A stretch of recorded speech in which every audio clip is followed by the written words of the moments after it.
es Laura Tie y estoy transmitiendo desde la Ciudad de México. No, no es cierto, estoy transmitiendo desde Puebla. Bueno, espero que esto ya esté bien, no sé si estoy mintiendo o no, pero saludo. Dice que ya estoy acá. Repito, mi nombre es Laura Tie y hoy estoy a punto de contarte sobre una de las mujeres que más admiro. Creo que me doy cuenta que todas las escritoras de las que comento tienen mi admiración y pues no es para menos.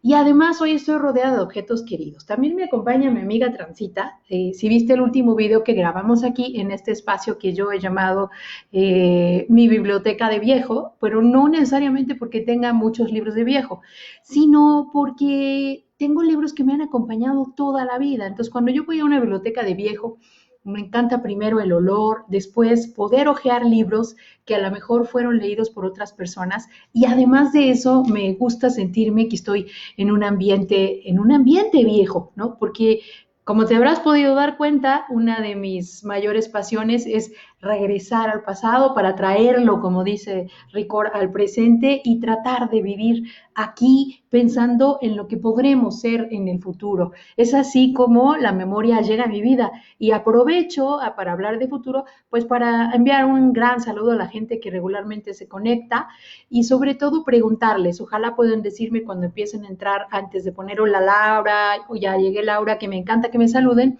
que me pudieran contar cómo están, cómo han pasado estos días de resguardo, si es que han estado en su casa, si tienen esa necesidad de salir desesperada. Y además, bueno, antes de iniciar y de pedirles que me cuenten todo eso, quiero darles algunos avisos. Ya dije que estoy en mi biblioteca de viejo, ya dije que me acompaña mi amiga Tranza y se las voy a empezar a mostrar al final. Y luego además quiero decirles dos cosas. Bueno, hoy traigo mi sombrero de pintora. Este es mi sombrero de pintora y se van a preguntar por qué. Y traigo además un rebozo. Este rebozo es muy querido porque me lo regaló mi tía Margarita, de quien hablé en el Hilos para Tejer tu Historia número 1, pero además de eso traigo un rebozo porque como habíamos acordado, vamos a hablar de este libro, es decir, esta historia que se llama Caramelo, de una mujer que admiro muchísimo y que algún día va a venir aquí a LEM a dar un taller, estoy segurísima. Y ella se llama Sandra Cisneros. Después, como verán, este libro es también viejísimo, está un poco maltratado, pero no es mío, entonces no les voy a poder leer mi autodedicatoria. No tiene ninguna dedicatoria porque este libro no me lo regaló el hombre que amo, también tiene su parte egoísta. Este libro es precisamente del hombre que amo, es decir, es de él y pues me lo ha prestado durante tantos años, es decir, desde 2008, que ya no se lo voy a regresar, pero eso él no lo sabe, ¿no?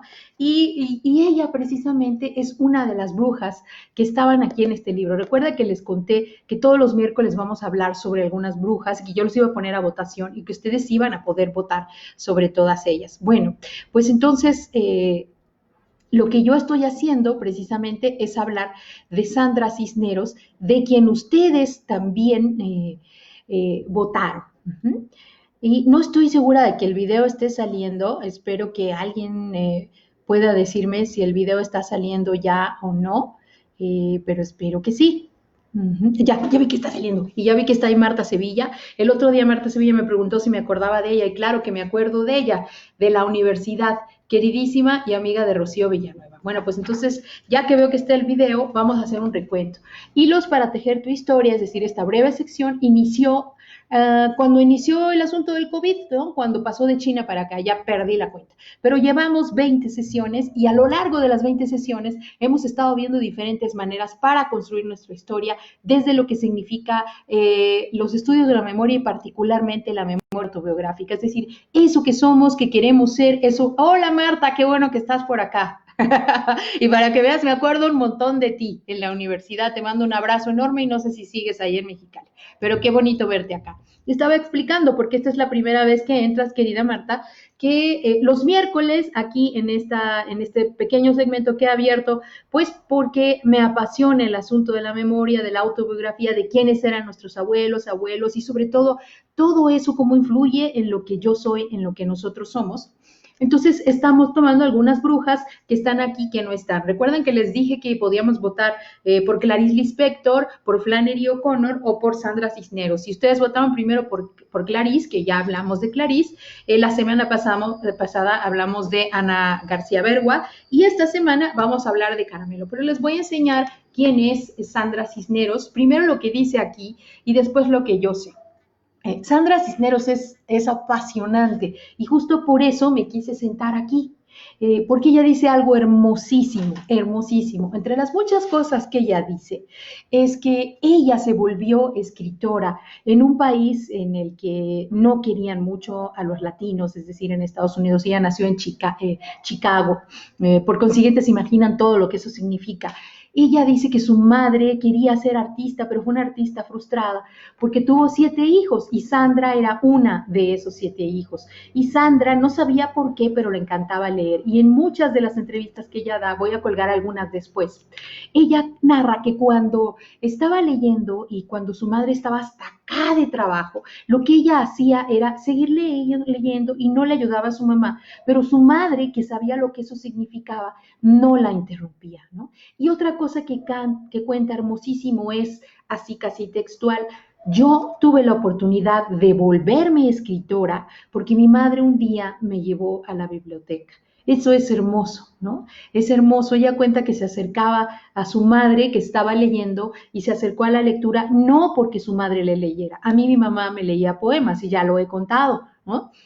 Pero a Sandra lo que hacía es que veía a su mamá leyendo ahí y entonces ella quería estar cerca de su madre, igual que sus hermanos, así que tomaban un libro y se acostaban con su madre a leer. Esa es la manera como ella cuenta, pero cuando ella dijo, yo me volví escritora porque mi madre me llevó a la biblioteca, yo quise sentarme hoy aquí, en este que es uno de mis espacios de recuerdo, en esta casa que habito en Puebla, más querido, y ponerme este sombrero, porque es mi sombrero de pintora, porque este fue uno de los cuadros que yo hice justo a la edad en la que Sandra empezó a escribir, quizá un poco más niña. Yo empecé a pintar más o menos a los 11 años de edad. Este cuadro lo hice, no tiene fecha, pero cuando yo tenía 13 años de edad, ¿no? Y ellas, estas dos mujeres que tienen un bebé, tienen también un rebozo. Y esta novela cuenta sobre el rebozo, ¿no? Un rebozo color caramelo, como el que yo traigo aquí, que me regaló mi tía Margarita.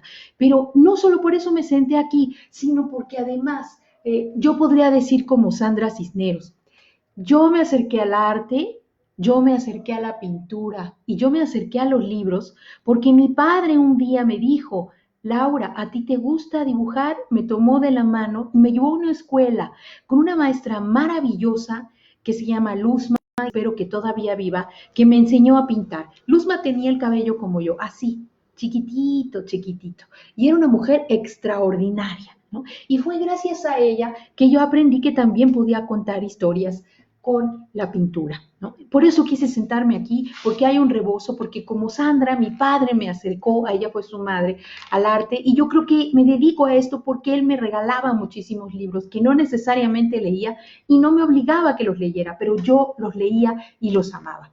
Es así porque por esta razón inicio aquí y ahora les voy a contar quién es Sandra Cisneros. En este libro, que se llama Brujas Literarias, que es de Tassicia Kitasaya y Katy Oran, del cual ya hablamos, no me acuerdo en qué número de segmento de Hilos para Tejer tu Historia, pero ya lo colgué, hablamos de esto. Pero voy a leer lo que dice sobre Sandra. Dice, Sandra vivía dentro de un mango, escribe en su escritorio de mango, se abre paso a mordidas hasta la cocina de mango. A veces el mango está muy jugoso, a veces está verde, a veces demasiado dulce o mayugado, pero es el mango de Sandra y de nadie más. Sandra resplandece como la Virgen de Guadalupe, vibra con todos sus sentidos, con un puro en la mano, camina hacia las jacarandas y cuelga brasieres de encaje negro en las ramas. Los jaguares siguen la estela de su brillo celestial. Las mujeres atrapadas en las casas de sus esposos y padres despiertan con el cabello cortado, trenzado en cuerdas. Usa esto para salir, dicen las notas atadas con un listón. Afuera de la ventana, al final de la calle, Sandra les hace un guiño y las espera con los brazos abiertos.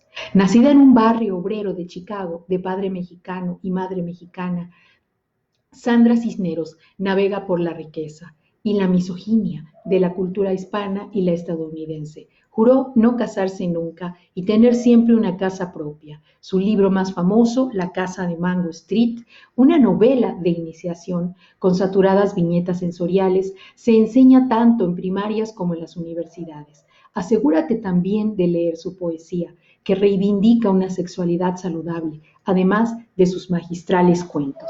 Bueno, esto es lo que dicen ellas sobre Sandra Cisneros aquí, pero y ellas nos recomiendan tres novelas. Dice, la mejor novela de iniciación para conocer a Sandra Cisneros es La Casa de Mango Street.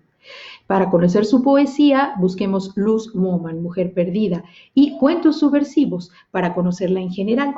Ella es Sandra. Sandra hoy en día tiene 65 años de edad y vive en Guanajuato. Les cuento por qué vive en Guanajuato, porque ella dice, y también por eso me encanta Sandra, que sus antepasados le hablan, que la gente que vivió antes de ella, que forma parte de su familia, le llama. Entonces, cuenta también que a pesar de haber estudiado, recibir becas y haber vivido mucho tiempo y ayudado a muchísimos jóvenes escritores allá en donde ella vivía en los Estados Unidos y donde tenía una casa morada en Texas, muy rara una casa morada, cuando allá todas las casas eran de un color medio frío y medio soso, ella llegó y pintó su casa morada y así se conoció esa casa en donde a veces daba talleres y además donde podían ir algunos jóvenes que querían, como ella, convertirse en escritores. Entonces, me encanta Sandra Cisneros porque además es, y este programa se lo dedico a una maestra queridísima que se llama Coco Gutiérrez Magallanes.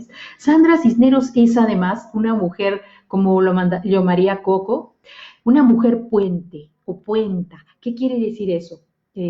Nosotros somos puentes cuando dejamos pasar todo eso que hemos aprendido en la vida por sobre nosotros, a través de nuestra boca, de nuestros saberes, de nuestras pinturas, como la mía ahí atrás, de nuestras letras, para que otros y otras aprendan. Y eso es lo que ha hecho Sandra. Ella es una mujer puente. Yo creo que yo también soy una mujer puente y muchas de las mujeres que se conectan aquí también lo son. Entonces, por eso me encanta Sandra. Y decidí hoy, con muchísimo gusto, contar sobre ella con este que es el libro que yo tengo. ¿De qué habla este libro? Este libro cuenta la historia de la saga familiar y justo aquí este segmento se llama El problema de meter a la familia en la historia. No sé para ustedes, pero para mí a veces las reuniones familiares son un tremendo problema, porque está ahí la tía o el tío que amas muchísimo, está la prima que no te va a dejar hablar, está la otra tía que cuenta una historia y el otro tío que dice que es mentira, está tu papá que está de buenas o de malas, y en fin, el familión es una maravilla, pero también es un reto. ¿Y qué hace uno cuando quiere escribir su historia? Lo primero que debe decidir es, ¿voy a poner a todo el familión en mi historia? Y la segunda cosa que uno tiene que decidir es quiénes realmente tienen que estar, porque juegan un papel en esta historia. Y después hay que pensar, ¿les voy a poner el nombre real o les voy a poner otro nombre? Todas esas preguntas se las hizo Sandra en este libro que se llama Caramelo y lo que cuenta a grandes rasgos es su propia verdad. Aquí ya hemos hablado de la verdad y aquí hemos dicho además que nosotros, según Michael White, que es el padre de la terapia narrativa, nosotros somos los expertos en nuestra propia historia. Entonces, no importa si otra persona ve claroscuros en lo que somos, lo que nosotros vemos es cierta luz o quizás cierta oscuridad y eso es lo que vamos a narrar. Y eso es lo que cuenta Sandra. Hagan en cuenta si alguno de ustedes vio la película Mecánica Nacional y si no la ha visto, búsquela.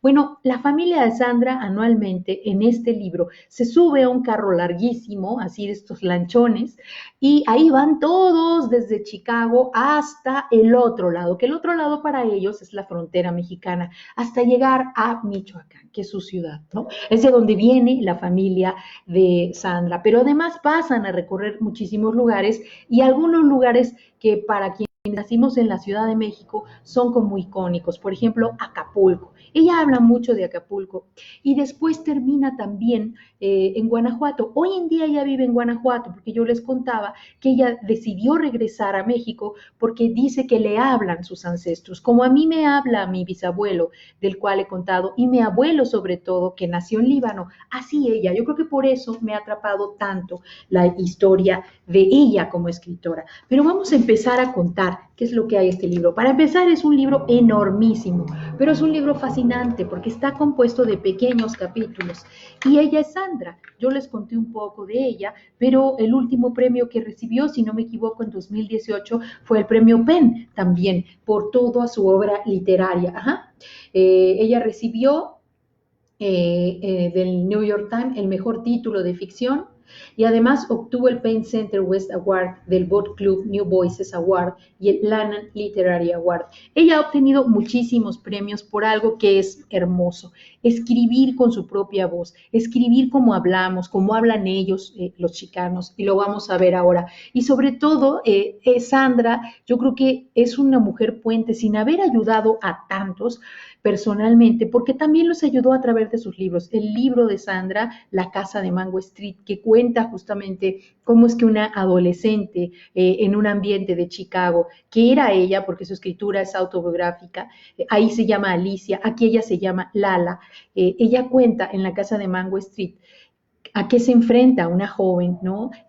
Cómo enfrenta la sexualidad, cómo enfrenta los abusos y cómo enfrenta ser una extraña, como ella se dice, en el país en el que nació, en los Estados Unidos. Pero hoy vamos a hablar precisamente de este, que es un libro bonito, porque además ella se lo dedica a su padre. Y vamos a ver, ella lo nombra caramelo o puro cuento. Vamos a bajar un poquito esto. Lo nombra caramelo o puro cuento. Así es como cuenta, como ella nombra este libro. Y después lo dedica a su padre, nada más. Para mi papá. Ella todo el tiempo está pensando en su padre como alguien querido y de hecho se comunica con él, habla con él, ¿no? Y ella nos dice aquí justo lo que estábamos hablando al inicio. Cuéntame algo, aunque sea mentira, y después tiene una especie de aviso inicial, este que les voy a leer. Dice, no me hago responsable, no lo quiero, te la regalo, es demasiado hocicona para mí. Ella habla como hablamos los mexicanos. Hocicona quiere decir que la historia también es hocicona, la memoria también es hocicona, es decir, a veces cuenta lo que nosotros no queríamos escuchar y a veces nos deja decir aquello que no era debido. Por eso este segmento se llama cómo meter a la familia en la historia, porque aquí la historia es también hocicona, es indiscreta. La verdad es que estas historias son puro cuento, pedazos de hilo, retazos hallados aquí y allá, bordados y entrelazados para crear algo nuevo. He inventado lo que no sé y he exagerado lo que sé, dice Sandra Cisneros, para continuar con la tradición familiar de decir mentiras sanas. Si en el curso de mis inventos he tropezado sin querer con la verdad, perdónenme. Escribir es hacer preguntas. No importa si las respuestas son verdad o puro cuento. Y al fin y al cabo, después de todo, lo único que me recuerda es el cuento. Y la verdad se desvanece como la tinta azul pálido de un diseño bordado barato que puede decir, eres mi vida, sueño contigo, mi amor, suspiro por ti, solo tú. Y quisiera detenerme aquí, escribir es hacer preguntas. ¿Cómo le hacemos para incluir a la familia en la historia? La primera pregunta que tendríamos que hacer, que quizás se preguntó Sandra, es ¿cómo era esa familia? Por ejemplo, aquí ella retrata la casa en donde vivía en su infancia, justamente esa casa de Mango Street, pero la retrata muy poco, no como en la otra novela. Y la califica, le parece bonita, le parece fea, y entonces ella se enfrenta a esas opiniones que son distintas a las de sus familiares que están también aquí en esta novela. Ella tiene sus propias opiniones y lo que se pregunta, que podríamos preguntarnos y también lo recomienda Sandra, es cómo eran físicamente, cómo era su personalidad, a qué le tenían miedo, qué comían, qué bailaban, qué cantaban, a quiénes amaron y qué secretos guardaron. Y de todo eso, ¿qué es lo que queremos recordar? Ella, por ejemplo, aquí empieza con un recuerdo de Acapulco, ¿no? Y empieza, miren cómo ella introduce precisamente a sus personajes. Vamos a ver a los personajes aquí. Empieza con la canción de Agustín Lara, de Acuérdate de Acapulco, ¿no? Y pone un pedazo. Y después dice, somos chiquitos. En la foto de encima de la cama de papá, éramos chiquitos en Acapulco. Nosotros también podemos apelar a las fotografías y ver cómo éramos entonces. Por ejemplo, yo aquí, ¿cómo era? Era una niña cuando yo pinté este libro, Pues cuando yo pinté este cuadro de que tenía 13 años de edad, pues era una niña miedosa, nunca había besado a alguien, no me habían salido los pechos y nos ponían a pintar en un espacio que era como lleno de vidrios, una pecera, y todo el mundo nos podía ver ahí, precisamente ahí, apareció el primer novio de mi vida, cuando yo tenía 13 años. Ese novio apareció después, como 20 años después, algún día les voy a contar, con una cajita llena de cartas que yo le había enviado. Eso fue impresionante. Pero ese era yo. Para poder contar todo esto, tuve que acordarme cómo era yo y situarme ahí. Eso es lo que hace Sandra Cisneros, acordarse de quienes iban en ese carro que iba a recorrer todo Estados Unidos para cruzar la frontera mexicana y comienza haciéndolo con una foto. Ella dice, somos chiquitos, en la foto de encima de la cama de papá. Éramos chiquitos en Acapulco. Para él seguimos siendo como en ese entonces. Aquí están las aguas de Acapulco chapaleando detrás de nosotros y aquí estamos sentados entre los labios y la tierra y el agua. Los chiquitos, Lolo y Memo, se ponen cuernos y la abuela enojona las abraza, aunque nunca en la vida real los haya abrazado. Mamá se sienta tan lejos de ella como le es cortésmente posible. Toto se recuesta a su lado. Los niños grandes, Rafa, Ito y Tikis, están de pie bajo el techo que forman los brazos flacos de papá. Tía Güera abraza a Antonieta Araceli. Tía cierra los ojos cuando el obturador se dispara, como si prefiriera no recordar el futuro. Fíjense, como dijo Ricor, no recordar el futuro. La venta de la casa en la calle del destino. La mudanza al norte de Monterrey. En este pequeñito párrafo, ella nos describió a todos los que van en el carro. Ya nos dijo cuál es el dolor de la tía Güera. Ya nos dijo que su padre tiene los bracitos flacos. Ya nos dijo que su abuela era regañona y que nunca los abrazaba. En este pequeñito párrafo, ella narra un poco de los personajes a los que va a meter. ¿Y qué hace después? Ella utiliza su lenguaje. Cuando vamos a narrar a los personajes familiares, además de decidir si les vamos a poner su nombre o no, también podemos decidir escribir como ellos hablaban. Ella aquí, en este pequeño capítulo que llamamos en la página 83, está narrando cómo ha llegado a un pueblo, a casa de uno de sus tíos, y cómo los tíos no le entienden, porque ella nació en Estados Unidos y habla otro idioma. Entonces empieza a contar que tiene sueño y que de pronto se cae una pared, que baja las escaleras porque quiere decirles que se está cayendo una pared, y les voy a leer cómo es que ella lo narra. Dice, pero cuando doy un paso adentro no me muero. Bajo las escaleras como puedo para decirles a todos, solo que no tengo palabras para lo que quiero decir, ni en inglés ni en español. Eso cuenta ella. The wall has fallen, dice ella. Sigo diciendo en inglés. What? Le dice un tío. Arriba, en el comedor grande. The wall fell, dice ella. Come and see. ¿Qué quiere esta niña? Go and see your mother, dice su papá. Es que se cayó la pared. Later, sweetie, not now. I'm busy, dice su mamá. The wall in the dining room. I came down like snow. ¡Qué latosa es esa niña!, dice un tío. ¿Qué es, mi reina? Dime, mi cielo, dice otro tío que no le entiende nada. La pared de arriba es que se cayó. Ven, papá, ven, le llama su papá. Ve tú, Zoila, tú eres la mamá, le dice el papá a la mamá. Ay, siempre soy la mamá cuando no quieres que te frieguen. All right, all right, all right, dice la mamá. Ya para de jalarme, la vas a echar a perder mi vestido. Jalo a mamá y subimos las escaleras, pero es como jalar un payasito boxeador. Se ladea y se tambalea y se ríe y por fin subimos las escaleras. Ahora vamos a ver, esto debe de valer la pena. Joli Toledo, dice la mamá.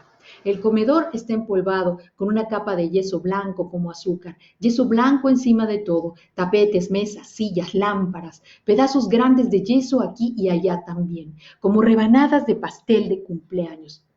Mamá grita hacia abajo, Everybody quick, everybody, the ceiling is falling. Se cayó el cielo raso, grita papá. Entonces aprendo las palabras, fíjense qué hermoso, aprendo las palabras para lo que quiero decir.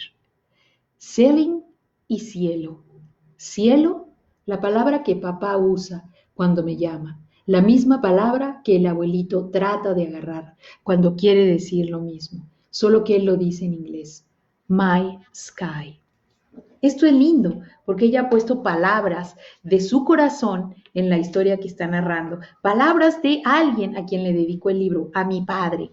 Y empieza además a contar un montón de verdades. Recuerdan que la memoria es hocicona, y qué es lo que ella justamente recordó. Aquí dice, así comienza mi historia, para tu buen entender y mi mal decir. Es decir, ella va a tratar de explicarnos lo que ella recuerda, porque ella es la experta en su verdad.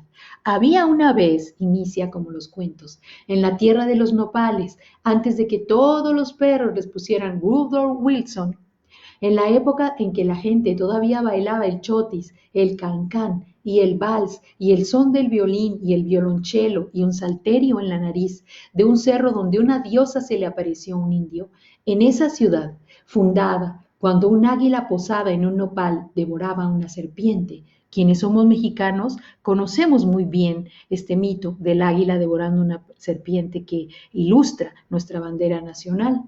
Más allá de los volcanes gemelos, sabemos que está hablando del Popo y el Istla, que fueron una vez príncipe y princesa. Bajo el cielo y sobre la tierra vivían la mujer Soledad y el hombre Narciso. Ella nos está situando en el escenario en donde va a colocar a una de las protagonistas de esta historia, Soledad, precisamente su bisabuela, y de ahí el nombre. Soledad y Narciso se dedicaban a hacer, particularmente ella, a hilar rebozos. Y entonces los rebozos en este libro son como un trenzado de historias personales. El rebozo se convierte en ese objeto de la memoria que le permite a ella irnos regalando un hilo, otro hilo y otro hilo de lo que es su historia familiar en una saga que cruza muchas generaciones y que la ha llevado hasta el día de hoy vivir en el lugar en donde vivía. Hola Carmen Galleguillos desde Chile, qué bonito que te pudiste conectar ahora en vivo. Estamos hablando de Sandra Cisneros y Caramelo y estamos contando sobre los rebozos y sobre la familia. Ahora vamos a explicar, porque seguro los mexicanos saben bien que es un rebozo, pero no sé si los chilenos, aunque es una pieza muy famosa. Y aquí pasa algo por lo cual también nombramos así ese segmento, el problema de meter a la familia en la historia, pero Sandra lo resuelve muy bien. No solo retrata a su familia, tanto a la que vio como a la que no vio, como a la que imagina, es decir, a su bisabuela, sino que además discute con ellos ficticiamente. Por ejemplo, aquí comienza a discutir de esta historia. Por eso dice, así comienza mi historia para tu buen entender. Y va diciendo, la mujer Soledad es mi abuela enojona. Recuerdan que nos contó de su abuela enojona al inicio de esto, cuando decía que nunca los abrazaba, ¿no? El nombre Narciso, mi abuelito, pero cuando comenzamos esta historia son simplemente ellos mismos. No han comprado todavía la casa de la calle del Destino número 12, ni sus hijos han nacido, ni se han mudado al norte de este país horrible con sus costumbres bárbaras. Está hablando también de los Estados Unidos. Más tarde, después de que muera mi abuelo, mi abuela vendrá al norte a vivir con nosotros hasta que sufre un tremendo ataque que la deja paralizada. Entonces se queda sin palabras, excepto para hacer la punta de la lengua por unos labios delgados y balbucear una espumosa oración de salida. Tantas cosas quedan sin decir. Yo en este libro me acordé también de mi abuela Carmen, con quien voy a cerrar, y de quien conté en este segmento de Hilos para contar tu historia, número 3. Pero luego ella empieza a decir, una vez ella había sido una mujer joven a quien los hombres miraban y las mujeres escuchaban. Antes de eso había sido una niña. ¿Hay algún vivo que recuerde a la abuela enojona cuando era niña?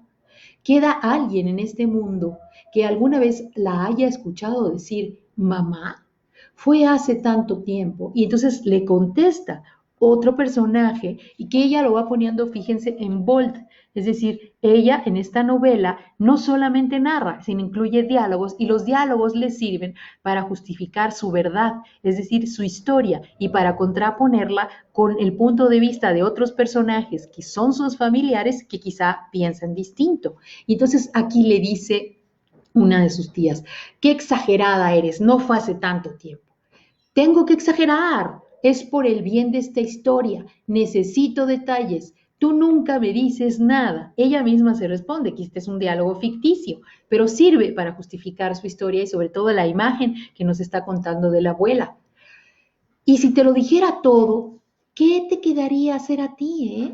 No te digo ni muy poco, ni tanto, ni tanto. Bueno, déjame seguir con la historia entonces. ¿Y quién te está deteniendo?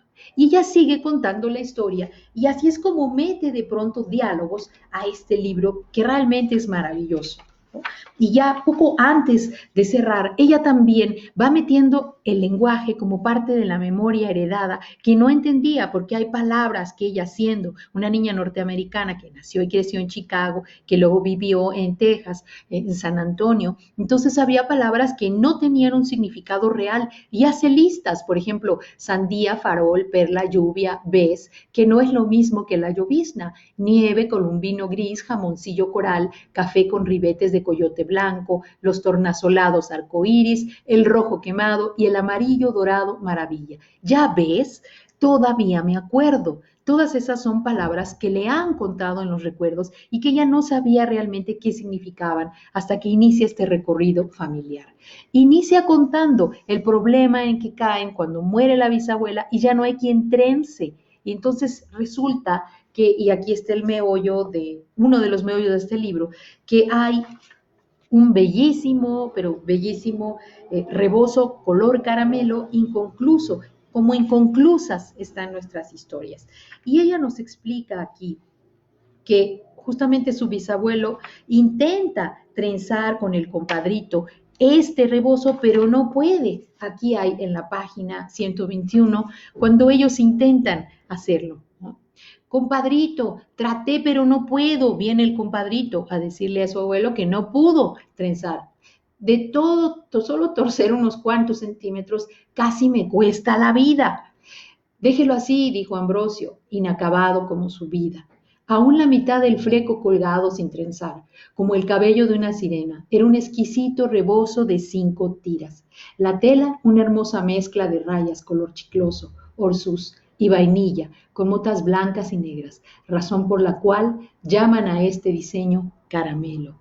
El rebozo era suave y resbaloso, de una calidad y peso excelentes, con un trabajo asombroso y el fleco parecido a una cascada de fuegos artificiales sobre un campo de girasol, pero imposible de vender por su rapacego sin terminar. A la larga cayó en el olvido y Soledad pudo reclamarlo como juguete. Es decir, la abuelita de Sandra Cisneros, que aquí se llama Lala, pudo quedarse con este rebozo inconcluso de la bisabuela y convertirlo en un juguete, pero es a partir de ese rebozo, como el que yo traigo hoy que me regaló mi tía Margarita, que ella empieza a trenzar su historia.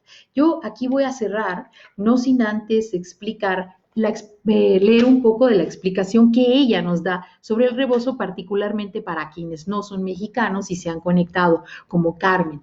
Ella explica, Sandra Cisneros, el rebozo nació en México, pero como todos los mestizos, vino de todas partes. Evolucionó de las telas que usaban las indias para cargar a sus bebés y pidió prestado su fleco anudado de las mantillas españolas y recibió la influencia de los bordados de seda de la corte imperial de la China, exportados a Manila y de ahí a Acapulco al bordo de los leones españoles.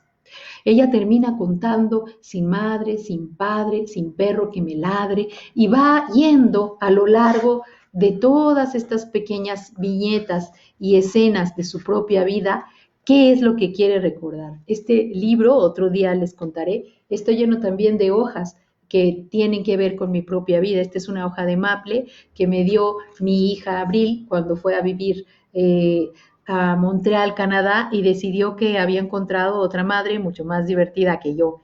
Y estas son hojas que yo misma traje del Líbano, son hojas de parra. Y cierro con esto, con los recuerdos, porque yo he recogido hojas, he recogido fotos, no he recogido telas, pero sí he recogido memorias y por eso me dedico a lo que me dedico. Como Sandra, ella ha recogido las memorias de su familia para escribir este libro y su propia memoria para escribir La Casa de Mango Street, pero también aquí mismo. Y en esa memoria está su abuela, está su bisabuela y están también las personas que quiso y que no quiso. Entonces regreso a la pregunta inicial. Si tú quieres escribir tu historia y quieres incluir en esa historia a los personajes que amaste, que te hicieron llorar, que ya no están o que sí están, decide. ¿Vas a nombrarlos con su nombre?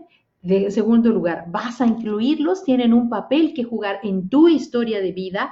Tercero, ¿los vas a retratar cómo? Con los brazos flacos, grandes, gordos, a través de su lenguaje. ¿Cómo vas a retratarlos? Eso es muy importante antes de empezar a escribir y después decide lo que también dice Sandra. Abrir el corazón es llorar un poco. Y con eso yo cierro. Cierro con la imagen de mi abuela. Conté de mi abuelita, que es ella, en uno de estos segmentos. Y me acordé mucho de ella porque cuando leí a Sandra, también quise recordar a mi propia abuela y me puse a pensar cómo podría narrarla, ¿no? A esta mujer tan hermosa. Aquí está mi abuela, ¿no? Aquí está la abuela de Sandra, que hacía rebozos. Mi abuela, su abuela. Mi abuela, hola Luz Mercedes, un gran abrazo. Y Cristina Pinto, un gran abrazo. No te había visto desde Chiapas. Bueno, ella sí conoce precisamente los rebozos. Pero estábamos a punto de cerrar este segmento contando de las abuelas. Este libro, justo, preciso, es también un homenaje a la abuela y bisabuela, pero a las mujeres en la vida de Sandra. Y esta es mi abuela, ¿no? Aquí tenía 15 años de edad. Y en este texto que yo escribí, que se llama Mambo número 8, también le hago un homenaje a mi abuela cocinera. Pero quisiera despedirme de este segmento precisamente como lo ha hecho Sandra, es decir, honrando a mi abuela cuando estuvo a punto de morir. Y así me despido. A los que entraron ahorita, les recuerdo, estamos viendo cómo hablar de tu familia y meter a tu familia en la historia a partir de Sandra Cisneros, una escritora mexicana, chicana extraordinaria, que nos ha contado además que ella empezó a hacerse escritora porque un día su madre la llevó a la biblioteca, ¿no? Pero eso lo pueden ver cuando le regresen aquí al segmento. Y esa es la razón por la que me puse hoy este rebozo y mi sombrero de pintora, porque este cuadro, y conté al inicio, lo pinté yo a los 13. Pero voy a despedirme con esta pequeña viñeta y les invito a que nos acompañen el próximo viernes a las 5 de la tarde, donde vamos también a leer sobre 2 libros que voy a poner a votación. Y aquí dice, Dulcería de Celaya, 1960. Hace 2 meses viajé a casa de mi madre en Tijuana por una razón muy poderosa. Carmen dejó de ponerse flores, tenía varios días sin querer salir y olvidaba los sitios y las cosas.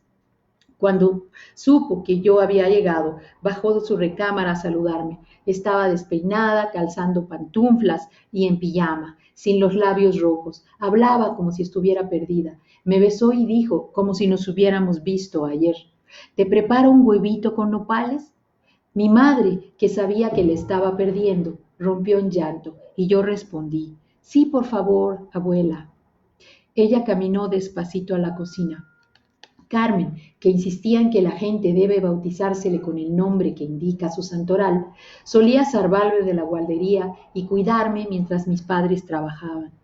Cuando iba por mí, caminaba erguida llevándome a las compras mientras me cantaba a capela por la calle. Bonita, haz pedazos tu espejo. Yo le pedía que me hiciera huevos con nopales, como los que esa tarde en la casa de mi madre se ofreció a cocinarme, aunque ya no sabía ni cómo prenderme la estufa. Mi abuela ya no sabía ni dónde se encontraba el sartén.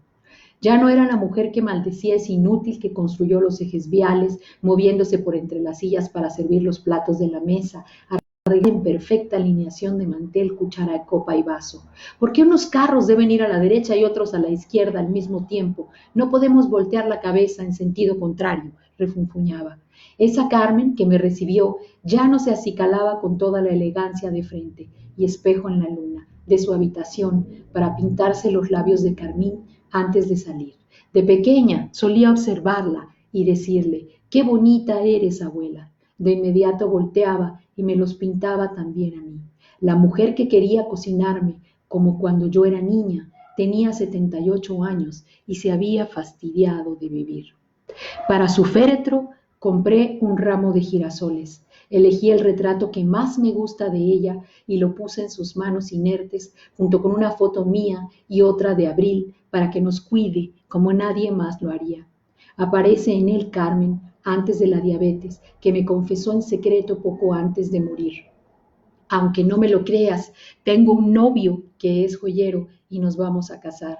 Carmen, en plata y gelatina, cachetona, piernuda, con el cabello en vuelo, a la altura de la quijada, mostrando la nuca, los labios rojos, caminando en el centro de la Ciudad de México, sobre la calle 5 de Mayo, contoneando delicadamente las caderas, como si bailara danzón en algún malecón veracruzano, detenida en el tiempo frente a la dulcería de Celaya, bella vistiendo un traje, sastre gris ceñido al cuerpo, escote justo arriba de las curvaturas de los senos, pañoleta anudada en el cuello, falda debajo de la rodilla, medias de seda con raya, negras como su mirada, zapato de tacón, cintura de avispa, rodeada de un delgado cinturón de cuero. Tendría unos 33 años. Era un ajuar muy atrevido, me decía, jamás vi nada igual.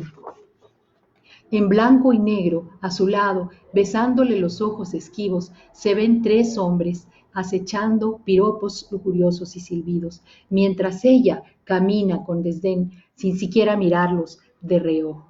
Como si no existiera en la calle nadie más, reina absoluta de la acera, desapareciendo con su presencia a cualquier otra. Nadie existe en la foto, solo mi abuela, bellísima, dueña de su andar.